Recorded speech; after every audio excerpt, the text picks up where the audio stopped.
जय हिंद मैं Pappu sir PDF mind में आपका फिर से स्वागत करता हूं। तो बहुत दिन के बाद मैं आप लोग से रूबरू हो रहा हूं। कुछ समस्या के कारण मैं वीडियो नहीं बना पा रहा था, तो आज कई दिनों के बाद मैं आप लोग के बीच ऑब्जेक्टिव कुछ important exam point of view से कुछ इम्पोर्टेंट क्वेश्चन आंसर है जो मैं लेकर आप लोग के सामने आया हूँ। तो चलिए देर न करते हुए शुरू करते हैं। ये जो चैप्टर है वो ऑब्जेक्टिव रहेगा। आज का ऑब्जेक्टिव सेशन चलेगा इतिहास का 12वीं कक्षा का। तो चलिए देर न करते हुए शुरू करते हैं। पहला क्वेश्चन शायद ये 30 क्वेश्चन है, 30 क्वेश्चन को आज हम लोग कवर करेंगे आज का वीडियो में। तो चलिए शुरू करते हैं। पहला क्वेश्चन कहता है कि निम्नलिखित में से कौन सा पुरातत्व के अंतर्गत नहीं आता है। पुरातत्व क्या है? पुरातत्व अगर बोले तो पुरातत्व के मतलब होता है खुदाई के दौरान निकला हुआ सामान। जो खुदाई करके निकाले गए वस्तु को पुरातत्व कहते हैं। जमीन के अंदर खुदाई करके जो वस्तु निकाला जाता है उसको पुरातत्व कहा जाता है। क्या कहा जाता है? पुरातत्व कहा जाता है। तो कह रहा है कि निम्नलिखित में से कौन सा पुरातत्व के अंतर्गत नहीं आता है, इस पर ध्यान देना है। ये कह रहा है कि नहीं आता है और कौन सा ऐसी चीज है जो खुदाई के दौरान नहीं निकलता है। तो पहला कहता है कि अभिलेख। क्या कहता है? अभिलेख। तो अभिलेख खुदाई से निकलता है। पुराना मंदिर ये भी निकलता है, साहित्य निकलता है, सिक्के निकलता है। कहने का मतलब कि कौन सा है? अभिलेख जो है वो पत्थरों पर लिखा गया, गुफाओं पर लिखा गया, तो खुदाई करके निकल सकता है। पुराना मंदिर, खुदाई के दौरान पुराना मंदिर भी निकलता है। सिक्के भी निकलता है। लेकिन साहित्य मतलब क्या होता है? पुस्तक होता है। साहित्य मतलब क्या होता है? पुस्तक होता है। तो कहने का मतलब कि पुस्तक अगर जमीन के अंदर हम दबा के रखेंगे तो गल जाएगा, वो तो खराब हो जाएगा ना। इसलिए पुरातत्व के अंतर्गत कौन नहीं आएगा? तो ए कौन नहीं आएगा? साहित्य, यानी ऑप्शन नंबर सी हमारा सही हो जाएगा। समझ में आया? तो साहित्य मतलब पुस्तक होता है, किताबें होती है जो जमीन के अंदर रखेंगे तो खराब हो जाएगा। चलिए आगे चलते हैं।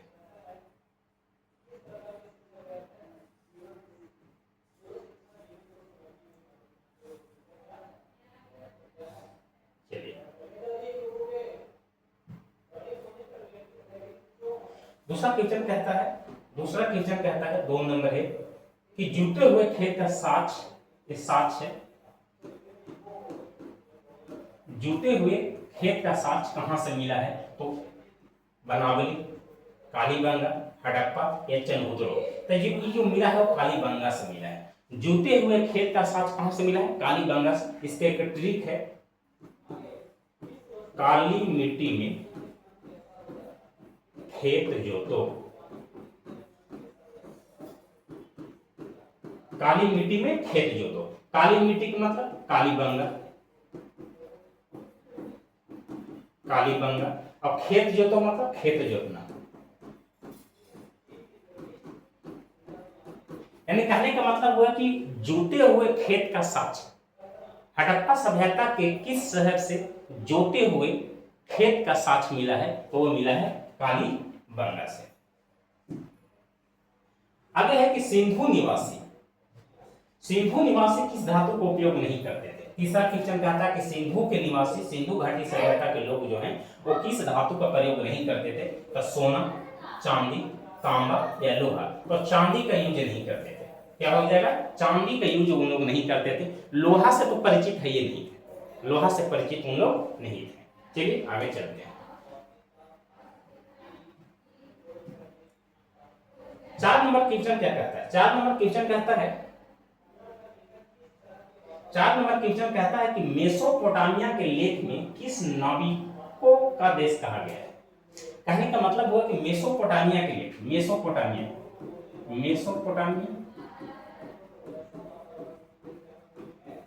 और मिस्र की सभ्यता, मेसोपोटामिया की सभ्यता, मिस्र की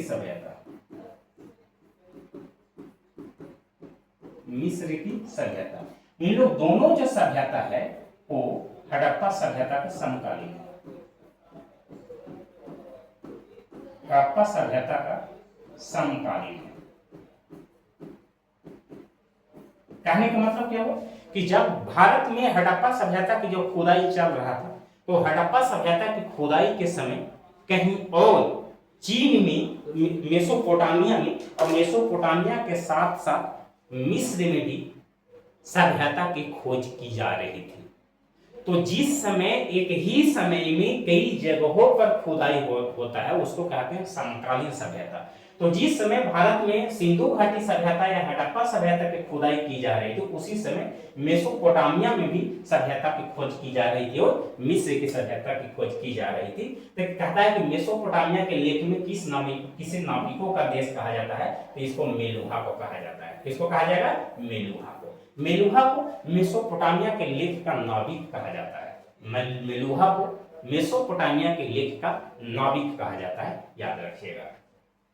आगे है पांचवा क्वेश्चन, कहता है कि सबसे लंबे हड़प्पा शिलालेख में कितने चिन्ह हैं? कहना कि हड़प्पा सभ्यता में जो शिलालेख मिला है उस सबसे लंबा चिन्ह कितना का है? तो 26 का। कितना का है? 26 का। सबसे पुराना जो अभिलेख है, सबसे लंबा अभिलेख जो हड़प्पा सभ्यता का जो सबसे लंबा अभिलेख है, वो लंबा अभिलेख में 26 चिन्ह है। कितने चिन्ह? 26 चिन्ह। 26 चिन्ह जो है वो हड़प्पा सभ्यता के सबसे लंबा चिन्ह माना गया है। सबसे लंबे चिन्ह हड़प्पा शिलालेख में सबसे लंबा चिन्ह जो है वो 26 हुआ। आगे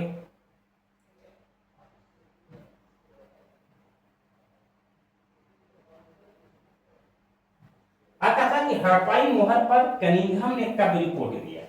हड़प्पाई मोहर याद कीजिएगा। कनिंघम कौन था? कनिंघम एक गवर्नर जनरल आया था। कनिंघम जो पुरातत्व व्यवस्था का जनरल गवर्नर बना था।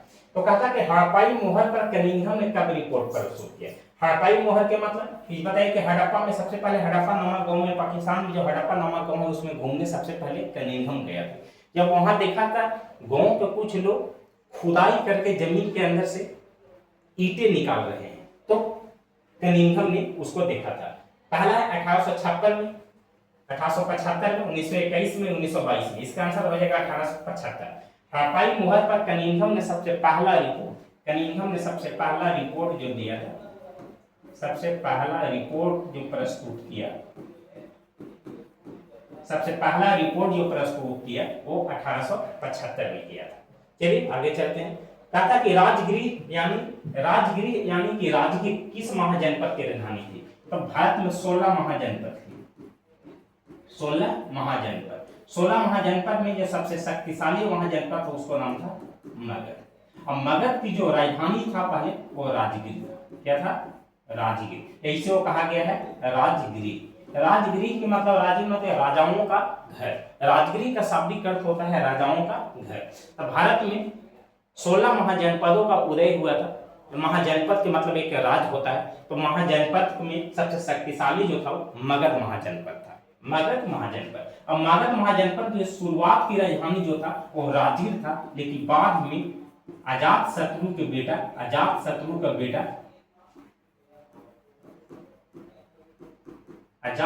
का जो बेटा था, वो बेटा का नाम था उदयनी।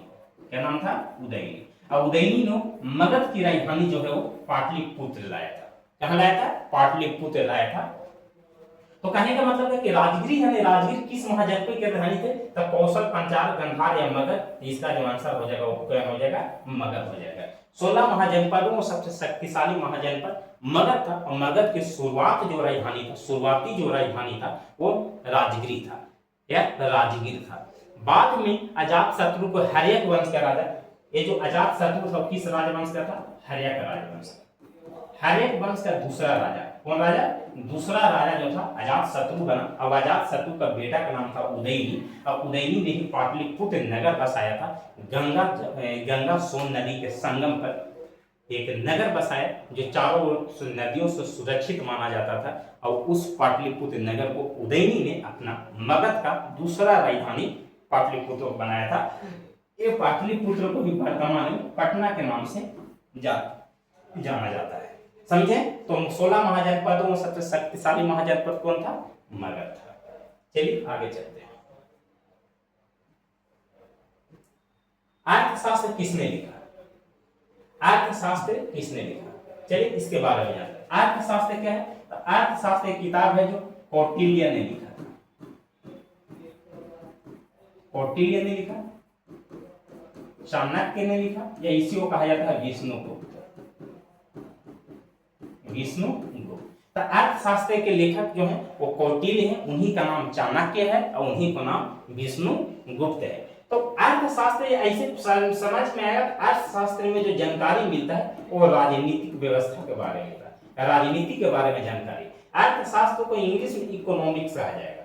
हम लोग जो इकोनॉमिक्स पढ़ते हैं, हम लोग जो इकोनॉमिक्स अर्थशास्त्र पढ़ते हैं, उसमें अर्थव्यवस्था के बारे में जानकारी मिलता है कि अर्थव्यवस्था क्या है। लेकिन ये अर्थशास्त्र पढ़ने के बारे में हमको जानकारी राजनीति के बारे में मिलता है। तो अर्थशास्त्र के लेखक जो है कौन? कौटिल्य थे। कौन थे? कौटिल्य। इन्हीं का नाम क्या है? चाणक्य है। इन्हीं का नाम क्या है? विष्णुगुप्त है। अशोक कौन था? तो अशोक मौर्य वंश का शासक था। अशोक मौर्य वंश का शासक था। मेगास्थनी कौन था? तो इसने इंडिका नामक पुस्तक लिखा। इंडिका नामक पुस्तक कौन लिखा था? मेगास्थनी जी ने लिखा था। चलिए आगे। आपका 1944 ईस्वी में भारतीय पुरातात्विक सर्वेक्षण के डायरेक्टर जनरल कौन था? 1944 में कह रहा है। कहने का मतलब 1944 में भारतीय पुरातात्विक, यानी कि जब भारत में जब खुदाई किया जा रहा था, जमीनों से सभ्यताओं की खोज की जा रही थी, तो उस समय भारत का गवर्नर डायरेक्टर जनरल कौन था? पहला क्या है? जॉन मार्शल था, कि आर.एम. व्हीलर था, कि कनिंघम था, कि एस.आर. राव था, कि इसका आंसर हो जाएगा R.E.M. व्हीलर। R.E.M. व्हीलर इसका डायरेक्टर जनरल था। एक था 1944।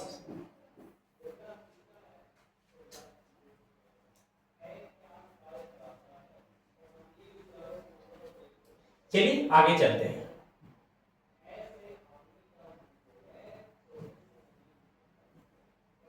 आगे है धम्म महामात्र।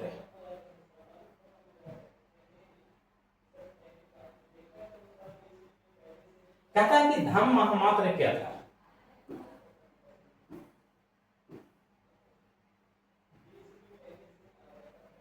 चलिए 10वां क्वेश्चन कहता है कि धम्म महामात्र की नियुक्ति किसने की थी? धम्म महामात्र। आपको याद है कि धम्म की शुरुआत कौन किया था? धम्म की शुरुआत जो है वो अशोक ने किया था। कौन किया था? अशोक ने किया था। अब अशोक ने जब 261 बीसी में जब कलिंग युद्ध जीता, कलिंग युद्ध के जीतने के बाद अशोक का जब हृदय परिवर्तन हुआ तो वो युद्ध करना छोड़ दिया। तो कौन कलिंग युद्ध के बाद कौन सा धर्म अपनाया था? बौद्ध धर्म अपनाया। बौद्ध धर्म अपनाया। और बौद्ध धर्म अपनाने के लिए, बौद्ध धर्म के प्रचार के लिए, बौद्ध धर्म को आगे बढ़ाने के लिए धम्म का नियुक्ति किया, महाधम्म की नियुक्ति किया। धम्म महामात्र कहने का मतलब हुआ कि जो धर्म को, बौद्ध धर्म को प्रचार प्रसार करने के लिए जिस व्यक्ति को नियुक्त किया था उसको महामात्र कहा गया।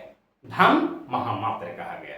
कलिंग युद्ध के बाद जब हृदय परिवर्तन हुआ तब बौद्ध धर्म अपनाने के बाद अशोक ने बौद्ध धर्म के प्रचार प्रसार के लिए जो व्यक्ति को नियुक्त किया, अधिकारी बनाया, उसको धम्म महामात्र कहा गया।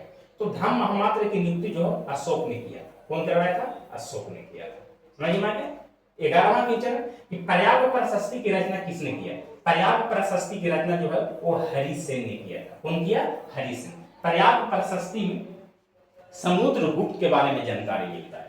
पर्याप्त प्रशस्ति में किसके बारे में मिलता है? समुद्रगुप्त के बारे में, समुद्रगुप्त के बारे में जानकारी मिलता है। 12वां क्वेश्चन कहता है कि तमिल संगम साहित्य में अन्नीमाई किसे कहा जाता था? अन्नीमाई किसे कहा जाता था? अन्नीमाई तमिल संगम साहित्य में, लेकिन तमिल भाषा में जो साहित्य लिखा गया था उसमें अन्नीमाई किसे कहा जाता था? तो अन्नीमाई कहा जाता था हलवाहा को, कि किसान है, कि दास है, कि बड़े जमींदार को। बताइए आप लोग कमेंट बॉक्स में आंसर इसको दे सकते हैं, जो भी है तो कमेंट बॉक्स में इसका आंसर आप देख सकते हैं। तो बताइए कि तमिल संगम साहित्य में अन्नीमाई किसे कहा जाता था? तो अन्नीमाई किसे कहा जाता था? आप लोग बताइए। अन्नीमाई जो है वो दास को कहा जाता था। किसको कहा जाता था? दास को। दास के मतलब होता है गुलाम। गुलामों को अन्नीमाई कहा जाता था। किसको कहा जाता था? दासों को अन्नीमाई कहा जाता था। चलिए आगे चलते हैं। कहता पाली भाषा में,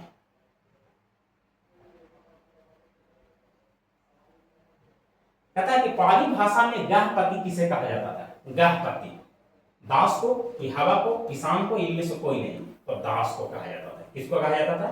गृहपति, दास को कहा जाता था। आगे चलते हैं। आगे चंद्रगुप्त द्वितीय, जिसको विक्रमादित्य के नाम से भी जाना जाता है, चंद्रगुप्त द्वितीय। चंद्रगुप्त द्वितीय का शासनकाल क्या था? 275 से 315, 375 से 415, 335 से 475, 235 से 275, ये आंसर हो जाएगा 375 से 415। 375 बीसी से, ईस्वी से 415 ईस्वी तक। चंद्रगुप्त द्वितीय को विक्रमादित्य के नाम से जाना जाता है, विक्रमादित्य के नाम से जाना जाता है। चलिए आगे चलते हैं। पारभावती गुप्त किसकी पुत्री थी? पारभावती गुप्त किसकी पुत्री थी? चलिए बताइए। पारभावती गुप्त एक गुप्त वंश के शासक, गुप्त वंश के, एक गुप्त वंश की राजकुमारी थी, गुप्त वंश की राजकुमारी थी। चंद्रगुप्त प्रथम कि चंद्रगुप्त द्वितीय कि समुद्रगुप्त कि अशोक? बताइए। पारभावती, पारभावती की शादी ही नागकुबेर के, नागकुबेर वंश के राजकुमार से, राजा से हुआ था। तो ये जो है चंद्रगुप्त द्वितीय का है। चंद्रगुप्त द्वितीय को चंद्रगुप्त विक्रमादित्य कहा जाता है, चंद्रगुप्त विक्रमादित्य। चंद्रगुप्त विक्रमादित्य के नाम से जाना जाता है चंद्रगुप्त द्वितीय को, जो पारभावती गुप्त इसके पुत्री थी। पारभावती गुप्त किसकी पुत्री थी? चंद्रगुप्त द्वितीय के पुत्री थी। चलिए आगे चलते हैं। आगे है चीनी यात्री फाहियान। चीनी यात्री फाहियान कब भारत आया था? चीनी यात्री फाहियान, फाहियान बताइए, फाहियान कब भारत आया था?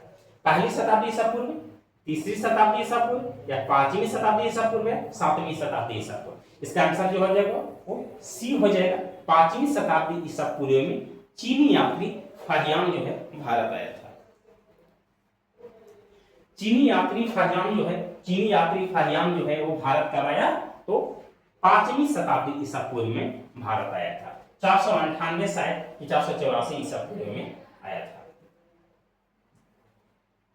अगर चीन के महान दार्शनिक, इसका नाम क्या है? चीन के महान दार्शनिक कौन था? दार्शनिक मतलब होता है देशों का भ्रमण करने वाला, देश को, देश विदेश को भ्रमण करने वाला, घूमने वाले व्यक्ति को दार्शनिक कहा जाता है। जरथुस्त्र या कन्फ्यूशियस था, सुकरात था, अरस्तु था? इसका आंसर जो होगा वो कन्फ्यूशियस हो जाएगा। क्या हो जाएगा? कन्फ्यूशियस। चीन के महान दार्शनिक, चीन की महान दार्शनिक जिसका नाम था कन्फ्यूशियस, कन्फ्यूशियस। चीन की महान दार्शनिक कन्फ्यूशियस था। ठीक, आगे चलते हैं। ऋग्वेद में किस देवता का वर्णन मिलता है?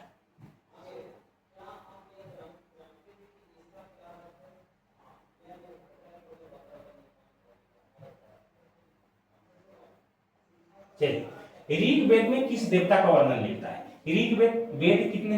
वेद 4 प्रकार के। वेद जो है कितने प्रकार के? 4 प्रकार के। पहला को कहा गया ऋग्वेद, ऋग्वेद। दूसरा कहा गया यजुर्वेद, तीसरा है अथर्ववेद, और चौथा है सामवेद। ऋग्वेद में देवी देवताओं का जानकारी मिला, देवी देवताओं की जानकारी मिलता है। यजुर्वेद में यज्ञ की जानकारी मिलता है। अथर्ववेद में पूजा पाठ की जानकारी मिलता है, और सामवेद में संगीत के बारे में जानकारी मिलता है। ये था वेद। वेद भारत में 4 प्रकार के हैं। ऋग्वेद, ऋग्वेद से वैदिक सभ्यता की जानकारी मिलता है। ऋग्वेद से ऋग्वैदिक सभ्यता की जानकारी मिलता है। ऋग्वैदिक सभ्यता की जानकारी मिलता है। ऋग्वैदिक सभ्यता की जो कार्यकाल था वो 1500 बीसी से 1000 बीसी तक ये था। तो भारत में 4 प्रकार के वेद हैं, ऋग्वेद, यजुर्वेद, अथर्ववेद, सामवेद। ऋग्वेद से ऋग्वैदिक सभ्यता के बारे में जानकारी मिलता है, जिसका ऋग्वैदिक सभ्यता की जो है 1500 बीसी से 1000 बीसी तक इसका समय का माना गया है।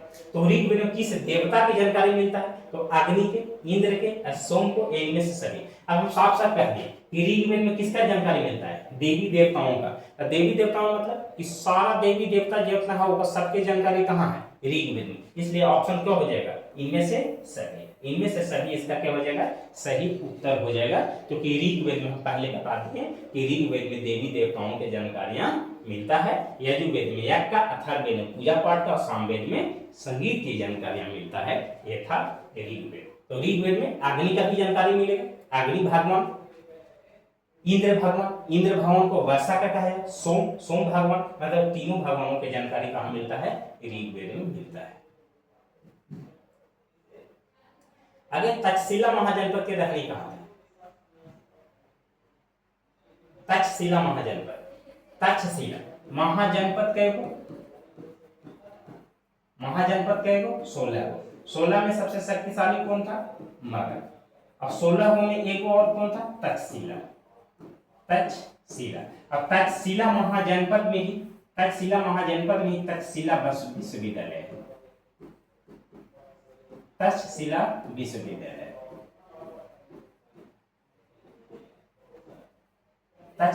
विश्वविद्यालय। तो 16 महाजनपदों में एक प्रमुख महाजनपद था, उसको नाम था तक्षशिला। और तक्षशिला किस महाजनपद की राजधानी था, जो गंधार। कौन है, गंधार। ये गंधार जो है वो तक्षशिला महाजनपद की राजधानी है। तक्षशिला गंधार की राजधानी कहाँ है, तक्षशिला है। और तक्षशिला गंधार अभी वर्तमान में कहाँ है, ये पाकिस्तान में है। तो तक्षशिला किसकी महाजनपद के राजधानी था, तक्षशिला जो है वो गंधार के था। क्या किसका था, गंधार। तो गंधार अभी वर्तमान में कहाँ है, ये पाकिस्तान में है। तो गंधार महाजनपद के राजधानी कहाँ था, तक्षशिला। और तक्षशिला में एक विश्वविद्यालय है जिसको नाम दिया गया है तक्षशिला विश्वविद्यालय। चलिए आगे चलते हैं।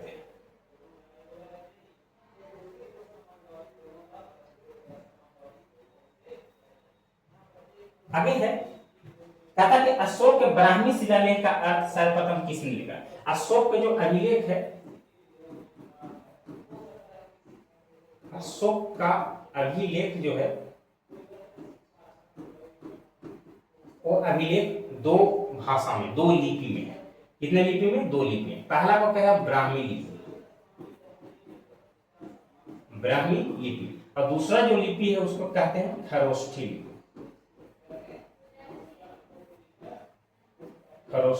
लिपि। तो अशोक के शिलालेख, अशोक का अभिलेख जो है दो लिपियों में लिखा गया है, एक ब्राह्मी लिपि में और एक खरोष्ठी लिपि में लिखा गया। तो कहते हैं अशोक ब्राह्मी शिलालेख का अर्थ किसने निकाला, तो जेम्स प्रिंस है। कहने का मतलब क्या है कि जेम्स प्रिंस है अशोक के अभिलेख को पढ़ने वाला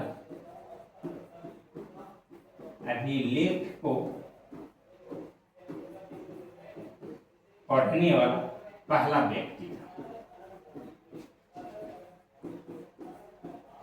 व्यक्ति था। तो अशोक के अभिलेख को पढ़ने वाला पहला व्यक्ति कौन था, जेम्स प्रिंस है। अशोक के अभिलेख दो भाषाओं में लिखा गया है, दो लिपियों में लिखा गया है, ब्राह्मी लिपि और खरोष्ठी लिपि। चलिए आगे चलते हैं। चलिए सुदर्शन झील का निर्माण की चर्चा करते हैं।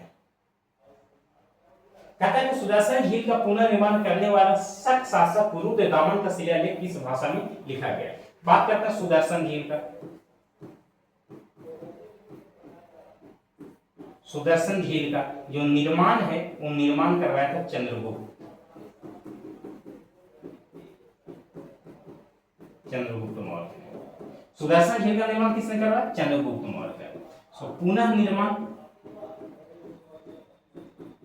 पुनः निर्माण जो है दो को करवाया, एक को करवाया रुद्रदामन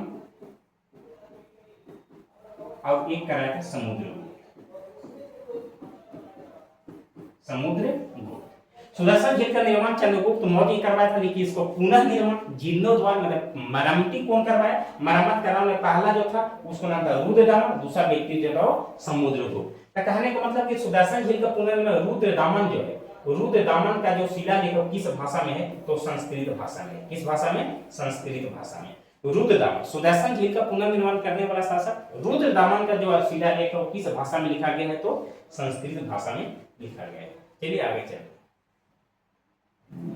कहा था बुद्ध के बचपन का नाम क्या था? ये तो आप लोग सबको जानते हैं भाई, बुद्ध के बचपन का नाम, ये तो हवा वाई क्वेश्चन है। बुद्ध के बचपन का नाम क्या था? सिद्धार्थ। सिद्धार्थ का है सिद्धार्थ। बुद्ध के बचपन का नाम सिद्धार्थ। चलिए आगे चलते हैं। बुद्ध को ज्ञान की प्राप्ति कहाँ हुई थी? चलिए बताइए आप लोग, इसका आंसर आप लोग स्वयं दीजिए। बुद्ध को ज्ञान की प्राप्ति कहाँ हुई थी?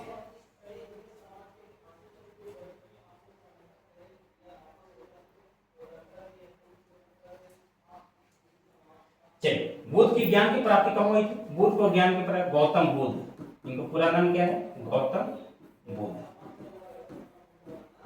गौतम बुद्ध, चलिए जानते हैं गौतम बुद्ध के बचपन का नाम, बचपन का नाम सिद्धार्थ है। सिद्धार्थ है। इनको माता का नाम यशोदा था, यशोधरा नहीं, पत्नी का नाम था, माता का नाम गौतमी था, पिता के नाम सुबोधन था।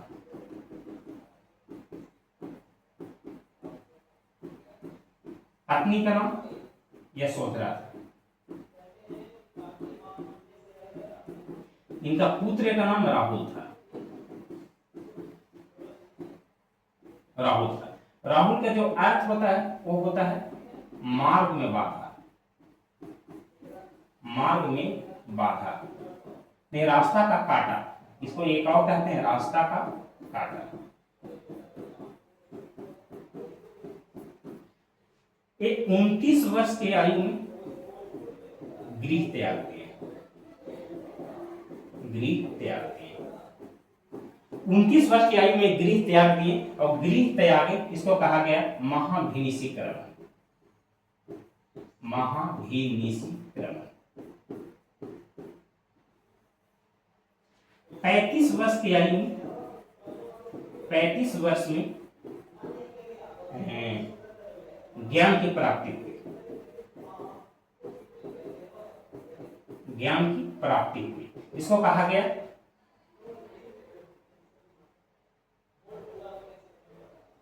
महाधर्म, महाधर्म चक्र परिवर्तन। परिवर्तन।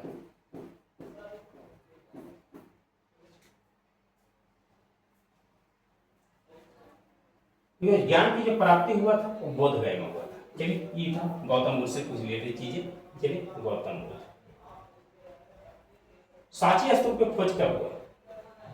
सांची के स्तूप, सांची स्तूप की खोज कब हुआ? तो सांची के स्तूप का खोज 1818 में हुआ। 1818 में सांची के स्तूप का खोज 1818 में हुआ। आगे है जैन धर्म के 24वें तीर्थंकर कौन थे? जैन धर्म, जैन धर्म के 24वें तीर्थंकर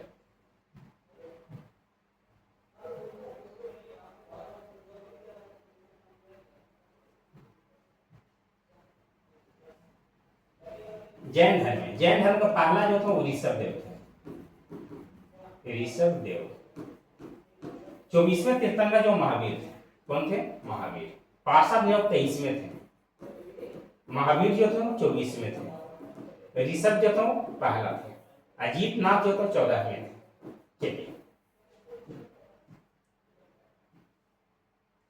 अलबरूनी, अलबरूनी 1024 ईस्वी ने किताब उल हिंद किस भाषा में लाया? कहने का अलबरूनी का जो किताब था उसको नाम था, किताब का नाम था किताब उल हिंद। किताब उल हिंद अलबरूनी के द्वारा लिखा गया किताब का नाम था किताब उल हिंद। ये किस भाषा में था? अरबी भाषा में था। कौन भाषा में? अरबी भाषा में। चलिए आगे चलते हैं। अगर इब्न बतूता तो किसने दिल्ली का काजी नियुक्त किया? दिल्ली का काजी। इब्न बतूता किसने दिल्ली का काजी नियुक्त किया? काजी इब्न बतूता कहाँ का रहने वाला था? ये मोरक्को का रहने वाला था। कहाँ के? मोरक्को। मोरक्को इसको काजी जो नियुक्त किया था मोहम्मद बिन तुगलक को। इब्न बतूता को दिल्ली का काजी मोहम्मद बिन तुगलक ने किया। मोहम्मद बिन तुगलक। मोहम्मद बिन तुगलक कौन है? तुगलक वंश का शासक। तुगलक वंश का शासक मोहम्मद बिन तुगलक। तुगलक वंश का शासक मोहम्मद बिन तुगलक वंश का जो स्थापना किया था वो थे गयासुद्दीन तुगलक। चलिए आगे चलते हैं। Travels in the Mughal empire किसने लिखा? Travels in the Mughal empire कौन लिखा? तो एक लिखा था Francois Bernier. Francois Bernier. Travels in the Mughal empire कहने का मतलब कि फ्रांसवा बर्नियर जब भारत आया था ना, तो फ्रांसवा बर्नियर को भारत आने पर फ्रांसवा बर्नियर ने अपने किताब में travels in the Mughal empire में से मुगल वंश के बारे में ही चर्चा किया। तो मुगल वंश के बारे में अपनी किताब में चर्चा करने के कारण उस किताब का नाम रखा travels in the Mughal empire. इसका लेखक जो कौन थे? Francois Bernier. चलिए आगे चलते हैं। आगे निम्नलिखित में से कौन यूरोपीय यात्री भारत में ही बस गया था? कौन यूरोप से आने वाला कौन सा यात्री था जो भारत में ही आकर बस गए, पूरी तरह से यहीं के निवासी हो गए? पहला बर्नियर, ट्रेवनियर, मनुची या इब्न बतूता। इसका सही आंसर हो जाएगा मनुची। क्या हो जाएगा? मनुची। यूरोपीय यात्री जो था भारत आकर बस गया था। आगे चलते हैं। चलिए ऑब्जेक्टिव का सिलसिला यहीं पर समाप्त करते हैं। आज की स्लाइड यहीं पर समाप्त करते हैं। हमने 30 इंपॉर्टेंट वेरी इंपॉर्टेंट क्वेश्चन हमने लाया है 30।